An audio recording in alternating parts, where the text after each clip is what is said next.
जब भी हम किसी बेहद आधुनिक और स्मार्ट सिटी के बारे में सोचते हैं हम्म तो दिमाग में क्या आता है?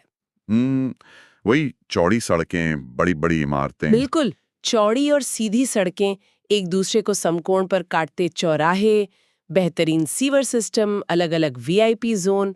और हम अक्सर ये मान लेते हैं कि ये जो शानदार शहरीकरण है, ये तो हमारी आधुनिक इंजीनियरिंग की देन है ना? हाँ, ज्यादातर लोग तो यही मानते हैं। लेकिन जरा सोचिए, आज से करीब 4500 साल पहले जब दुनिया के कई हिस्सों में मानव सभ्यताएं ढंग से बस्तियां बसाना भी नहीं सीख पाई थीं, तब एक ऐसी सभ्यता मौजूद थी जो बिल्कुल इसी तरह के एक बेहद उन्नत शहरी मॉडल पर काम कर रही थी। और इसमें सबसे ज्यादा हैरान करने वाली बात यह है कि ये सब बिना किसी कंप्यूटर या बिना किसी भारी मशीनरी के किया गया था। सही बात है। और इसीलिए आज के इस विस्तृत चर्चा में हम इसी ऐतिहासिक अजूबे की परतों को खोलने वाले हैं। हमारे पास आज कुछ बेहद विस्तृत हस्तलिखित नोट्स हैं और आज का हमारा मिशन ये समझना है कि कैसे इस प्राचीन सभ्यता ने ग्रिड सिस्टम, पक्की ईंटों और जल निकासी की ऐसी व्यवस्था तैयार की जो आज के हमारे कई बड़े शहरों को भी मात देती है। चलिए इस विषय को थोड़ा और गहराई से समझते हैं। देखिए, इस मास्टर प्लान की गहराई में जाने से पहले हमें उनकी प्रशासनिक सोच को समझना होगा। इन हस्तलिखित स्रोतों में जो बात सबसे ज्यादा ध्यान खींचती है वो है उनके नगर नियोजन की एक रूपता, मतलब एक यूनिफॉर्मिटी। अच्छा। हाँ, हजारों किलोमीटर में फैले शहर एक ही बुनियादी सिद्धांत पर काम कर रहे थे। हालांकि कुछ बहुत ही दिलचस्प अपवाद भी हैं जो दिखाते हैं कि वे केवल नियमों के गुलाम नहीं थे। तो इस मास्टर प्लान की शुरुआत से ही शुरू करते हैं। जब भी कोई नया शहर बसाया जाता है तो सबसे पहले क्या होता है? जोनिंग, ये तय करना कि शहर की सीमाएं क्या होंगी, कौन कहाँ रहेगा। स्रोत बताते हैं कि हड़प्पा के नगर मुख्य रूप से दो भागों में बटे थे, पश्चिमी भाग और पूर्वी भाग। एकदम सही कह रही हैं आप। पश्चिमी भाग को अक्सर गढ़ी या सिटिटल कहा जाता था। ये आकार में छोटा था, लेकिन इसकी सबसे बड़ी खासियत ये थी कि इसे ऊंचे कृत्रिम चबूतरों पर बसाया गया था। जैसे आज की गेटेड कम्युनिटी या वीआईपी जोन होते हैं। बिल्कुल वैसा ही समझ लीजिए। ये वो जगह थी जहां विशिष्ट वर्ग रहता था। यहीं पर विशाल अन्नागार और महाविद्यालय जैसी अहम इमारतें थीं। लेकिन क्या सभी शहर सिर्फ इन्हीं दो हिस्सों में बटे थे? आपने अपवादों का जिक्र किया था। हाँ, यहीं पर कहानी दिलचस्प हो जाती है। धौलावीरा और राखीगढ़ी जैसे शहरों में हमें एक बिल्कुल अलग ही रूपरेखा दिखती है। ये शहर दो नहीं बल्कि तीन भागों में बटे थे, उच्च, मध्य और निम्न। एक मिनट, 3 भाग। तो ये मध्य नगर किसके लिए था? मेरा मानना है कि धौलावीरा एक बहुत बड़ा व्यापारिक केंद्र था, तो शायद वहां के समृद्ध व्यापारियों या मध्य वर्ग के लिए ये अलग क्षेत्र बनाया गया हो। ओहो, मतलब उन्होंने अपनी जरूरतों के हिसाब से अपनी जोनिंग में बदलाव कर लिए। अब जोनिंग के बाद बात आती है सुरक्षा की। इतनी संपत्ति है, अन्नागार हैं, तो सुरक्षा तो चाहिए ही। स्रोत बताते हैं कि शहरों का दुर्गोंकरण यानी किलेबंदी की जाती थी। कच्ची ईंटों की चौड़ी प्राचीर और प्रवेश द्वार। हाँ, सुरक्षा उनकी बड़ी प्राथमिकता थी। लेकिन इस दुर्गीकरण में भी एक रटी रटाई योजना नहीं थी। जैसे अगर आप राजस्थान के कालीबंगा को देखें, वहां पश्चिमी गढ़ी और पूर्वी निचला नगर दोनों अलग अलग प्राचीर से घिरे थे। मतलब शहर के अंदर दो अलग अलग किले। बिल्कुल। और लोथल व सुरकोटड़ा में उन्होंने अलग तरीका अपनाया। वहां दोनों भागों को एक ही साझा दीवार से घेर दिया गया। अरे वाह। सुरकोटड़ा में तो ईंटों की जगह पत्थर का इस्तेमाल हुआ और धौलावीरा में भी पत्थर का काफी व्यापक प्रयोग हुआ है। एक और दिलचस्प बात बताऊं, लोथर का गढ़ी क्षेत्र पश्चिम में न होकर दक्षिण पूर्व दिशा में था। ये तो सच में अलग है। और मैंने नोट्स में पढ़ा कि हरियाणा के बनावली में तो दोहरा दुर्गीकरण था। लेकिन इन सब के बीच मुझे स्रोतों में एक ऐसा नाम मिला जिसने मुझे बहुत उलझा दिया, चन्हूदड़ो। हाँ, चन्हूदड़ो। स्रोतों में लिखा है कि चन्हूदड़ो में कोई किलेबंदी थी ही नहीं, मतलब कोई दीवार नहीं। ऐसा क्यों? क्या वो बिना किसी खतरे वाला एक खुला औद्योगिक शहर था? आप बिल्कुल सही दिशा में सोच रही हैं। चन्हूदड़ो हड़प्पा की अर्थव्यवस्था की एक बड़ी चाबी है। वहां से हमें मनके और मोहरे बनाने के कारखाने मिले हैं। तो मतलब वो एक इंडस्ट्रियल हब था। जी। और अब आप ही सोचिए, सुरक्षा दीवारें और बड़े दरवाजे सुरक्षा तो देते हैं, लेकिन वे यातायात को धीमा कर देते हैं।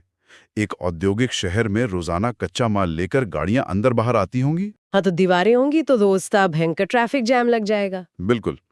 इसीलिए चुनहुदड़ों का ये खुलापन दिखाता है कि उन्होंने व्यापार को बिना रुकावट के चलने देने के लिए दीवारों का त्याग कर दिया। क्या बात कर रहे हैं, मतलब वे सिर्फ ईंटें नहीं जोड़ रहे थे, वे पूरी अर्थव्यवस्था का मैनेजमेंट कर रहे थे। सही कहा। अब शहरों की जोनिंग और सीमाओं को तो हमने समझ लिया, लेकिन शहर के अंदर जो यातायात था वो कैसे चलता था?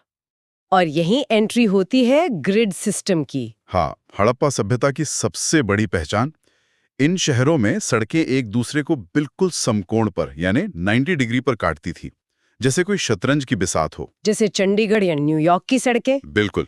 और इन सड़कों की बसावट के कारण बड़े बड़े चौराहे बने। इतिहासकार जॉन मार्शल ने इन चौराहों की तुलना ऑक्सफोर्ड सर्कल से की थी। ऑक्सफोर्ड सर्कल सुनने में तो बहुत भव्य लगता है। भव्यता के साथ साथ इसमें विज्ञान भी था। 90 डिग्री पर काटने वाली सीधी सड़कों का फायदा ये था कि जब तेज हवा चलती थी तो वो पूरी सड़क को एक सिरे से दूसरे सिरे तक प्राकृतिक रूप से साफ कर देती थी। अरे, मतलब हवा खुद एक झाड़ू का काम करती थी। ये तो कमाल का वेंटिलेशन सिस्टम था। और सड़कें भी काफी चौड़ी थीं। स्रोत बताते हैं कि मुख्य सड़कें 10 मीटर तक चौड़ी थीं और छोटी सड़कें करीब 6 मीटर की। सब कच्ची ईंटों से बनी थी। जी। लेकिन मुझे एक बात बिल्कुल समझ नहीं आई। इन सड़कों के किनारे जो घर थे, उनके दरवाजे मुख्य सड़क की तरफ नहीं खुलते थे, वे पीछे की तरफ खुलते थे। मतलब दरवाजे पीछे की तरफ क्यों? क्या ये आज की सर्विस लेन जैसा कुछ था या धूल मिट्टी से बचने के लिए? मुख्य कारण धूल और शोर ही था। मुख्य सड़क पर गाड़ियां चल रही हैं, व्यापारी आ जा रहे हैं। घर के अंदर के माहौल को उस शोर और धूल से बचाने के लिए उन्होंने दरवाजे पीछे की गलियों में दिए। और दूसरा कारण था निजता, प्राइवेसी। हाँ, प्राइवेसी तो जरूरी है। लेकिन यहाँ भी एक बड़ा अपवाद है, लोथल। अच्छा, वहाँ क्या था? लोथल में घरों के दरवाजे मुख्य सड़क की तरफ ही खुलते थे। ऐसा क्यों? क्योंकि लोथल एक बहुत प्रमुख बंदरगाह और व्यापारिक शहर था। अगर आपकी कोई दुकान है तो आप अपना दरवाजा पीछे गली में थोड़ी खोलेंगे। आपको तो ग्राहक चाहिए जो मुख्य सड़क से आ रहे हैं। हाँ, ये बात तो है। जहां व्यापारिक जरूरत थी वहां नियम बदल दिए। अब थोड़ा निर्माण सामग्री पर बात करते हैं। शहर बनाने के लिए ईंटें तो चाहिए ही थी। हमने देखा कि कच्ची ईंटें प्राचीर और सड़क के लिए इस्तेमाल हुई और पक्की ईंटें घरों के लिए। लेकिन मुझे एक बात पर बहुत शक हो रहा है, ईंटों का मानकीकरण। आप उस 4.2.1 के अनुपात की बात कर रही हैं? बिल्कुल। लंबाई, चौड़ाई और ऊंचाई का अनुपात 4.2.1 था। अब आज के पाकिस्तान से लेकर गुजरात और हरियाणा तक फैले इतने विशाल क्षेत्र में ईंटों का आकार बिल्कुल एक जैसा कैसे हो सकता है, बिना किसी सेंट्रल ब्यूरो ऑफ स्टैंडर्ड्स के? आपका शक लाजमी है, लेकिन पुरातात्विक खुदाई में इसके पुख्ता साक्ष्य मिले हैं। यह अनुपात दीवारों को सबसे ज्यादा मजबूती देता है और पूरे साम्राज्य में एक समान आकार होना यह साबित करता है कि उनका प्रशासनिक ढांचा बहुत ही मजबूत और संगठित था। ये तो किसी चमत्कार से कम नहीं है। और सिर्फ सादी ईंटें ही नहीं, स्रोत बताते हैं कि कुओं के लिए फन्नीदार ईंटें थीं, दीवारों के किनारों के लिए एल आकार की ईंटें, और कालीबंगा में तो फर्श में अलंकृत ईंटें मिली हैं। और उन्हें जोड़ने का तरीका भी देखिए। गारे का इस्तेमाल हुआ, नालियों में जिप्सम का इस्तेमाल हुआ ताकि पानी का रिसाव ना हो। बिल्कुल। और मोहनजोदाड़ो के स्नानागार में तो बाकायदा बिटुमिन यानी डामर लगाया गया था। क्या बात है।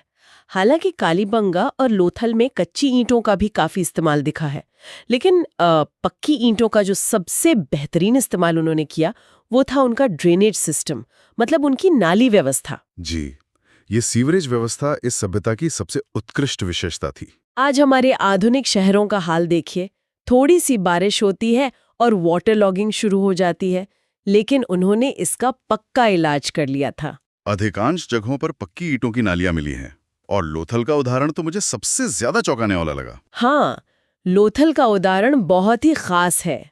सोचिए, वहां के लोग कच्ची ईंटों के घरों में रह रहे थे, लेकिन जब नाली बनाने की बारी आई तो उन्होंने पक्की ईंटों का इस्तेमाल किया।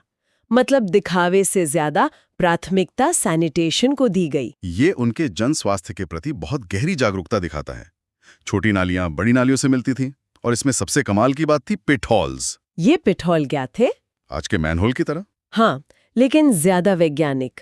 नाली के गंदे पानी में जो भारी कचरा होता था वो इन पिटहोल्स में नीचे बैठ जाता था और साफ पानी आगे बह जाता था। सफाई कर्मी सिर्फ ढक्कन हटाकर कचरा निकाल लेते थे। इससे नालियां कभी जाम नहीं होती थीं।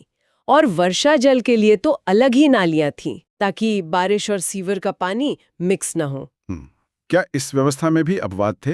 हाँ, कालीबंगा में थोड़ी कम गुणवत्ता वाली नालियां मिली हैं, और बनावली तो एक ऐसा अपवाद है जहां नाली व्यवस्था लगभग न के बराबर थी। अच्छा।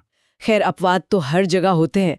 तो अगर हम इस पूरी चर्चा को समेटें तो क्या समझ आता है? जोनिंग, ग्रिड वाली सड़कें, मानकीकृत ईंटें और एक बेजोड़ जल निकासी व्यवस्था, इन सब ने मिलकर एक बेहद उन्नत जीवन शैली का निर्माण किया। बिल्कुल, एक ऐसा समाज जो व्यवस्था और जन कल्याण में गहरा विश्वास रखता था। सही कहा। आज के स्रोत हमें ये तो बताते हैं कि ये लोग कितने व्यवस्थित और तकनीकी रूप से उन्नत थे, लेकिन ये सब जानने के बाद मेरे दिमाग में एक बहुत बड़ा सवाल खड़ा होता है। कैसा सवाल? सवाल ये है कि अगर उनका नगर नियोजन इतना ही परफेक्ट था, तो अचानक ऐसा क्या हुआ कि इस शानदार सभ्यता का पतन हो गया? और सबसे हैरानी की बात तो ये है कि आने वाली पीढ़ियों या सभ्यताओं को ये ग्रिड सिस्टम और पक्की ईंटों की ड्रेनेज तकनीकें विरासत में क्यों नहीं मिल पाईं? वे तकनीकें आखिर कहाँ खो गईं? ये एक ऐसा सवाल है जिस पर हम सबको विचार करना चाहिए। खैर, आज की चर्चा के लिए बस इतना ही।